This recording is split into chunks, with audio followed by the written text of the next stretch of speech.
Pria ini sangat jago bermain. Ia mengambil tangga, lalu melihat ke arah sosok bidadari perunggu. Berjalan ke depan. Pembuktian pun dimulai.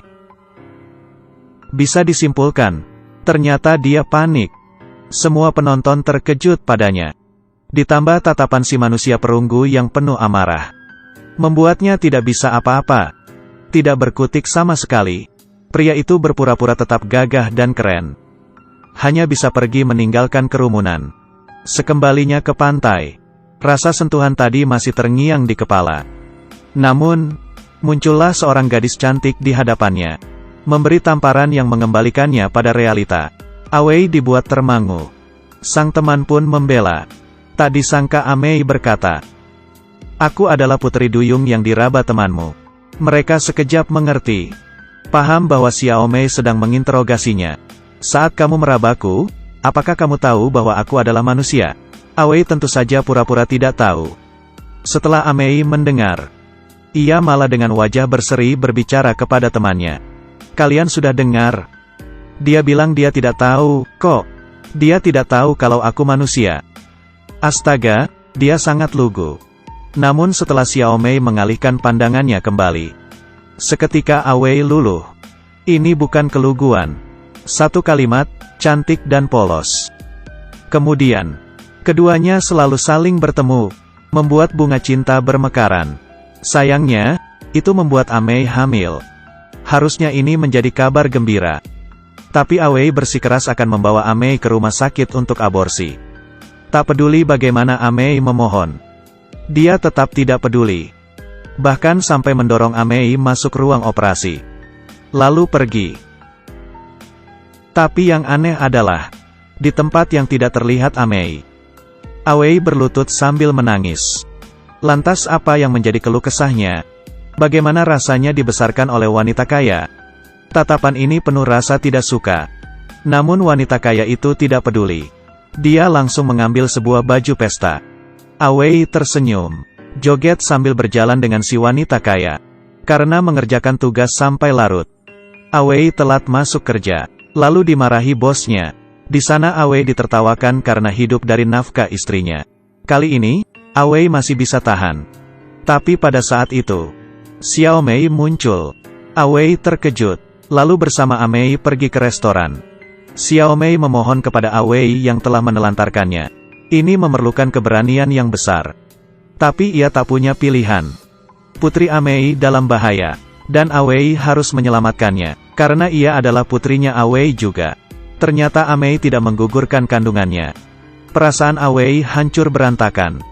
Dirinya ternyata memiliki seorang putri. Perasaannya semakin rumit.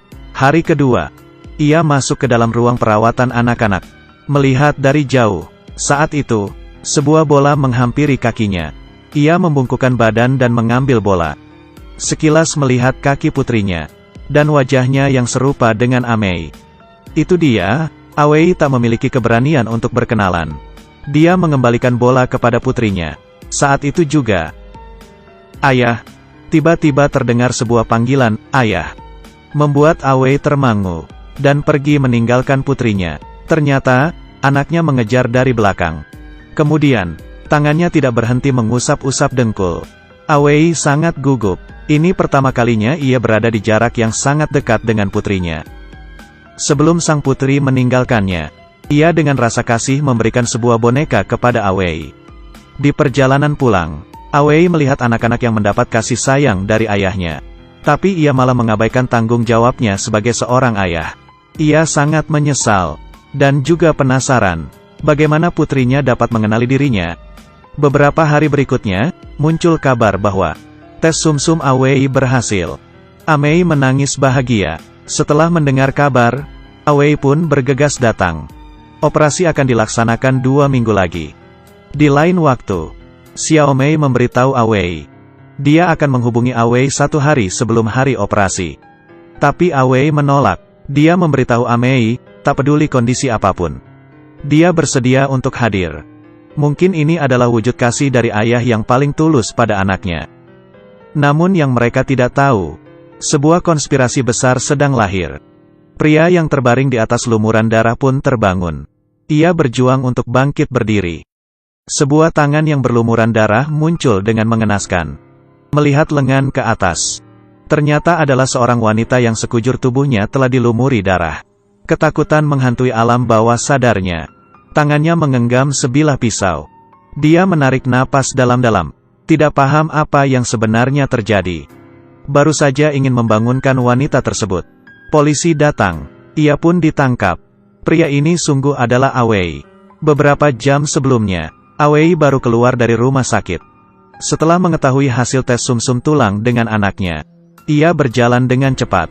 Mengambil boneka pemberian putrinya. Ia tak bisa menyembunyikan senyumannya. Kala itu, telepon berdering.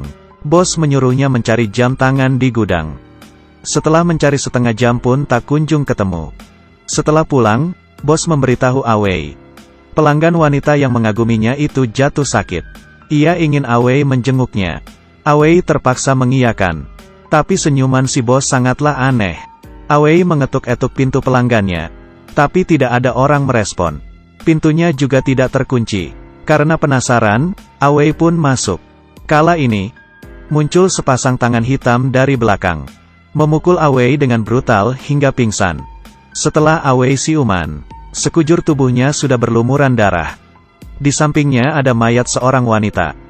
Seperti tempat kasus pembunuhan. Tanpa menunggu respon Awei, polisi langsung menahannya. Sesampainya di kantor polisi, Awei bersikeras untuk menjelaskan semuanya kepada polisi. Tapi sedikit pun tidak berguna. Penelitian menunjukkan bahwa di tempat pembunuhan hanya ada sidik jari milik Awei. Sang bos juga tidak mengakui bahwa ia telah bertemu Awei sebelumnya.